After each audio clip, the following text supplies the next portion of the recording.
Nashville reported 85, and Louisville reported 82.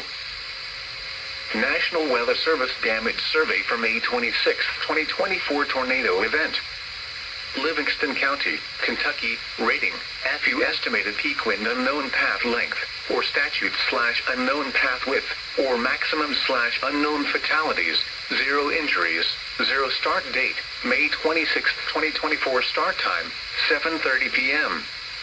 Start location, 4 miles northwest of Calvert City, Kentucky. End date, May 26, 2024 and time, 7:30 p.m. End location, 4 miles northwest of Calvert City, Kentucky. Survey summary, 2 separate video recordings of a brief tornado touchdown just east of us Highway 60 and south of Cutoff Road. The intensity remains unknown as the touchdown location was not accessible by National Weather Service storm surveyors. The current time is 7:29 p.m. Central Daylight Time.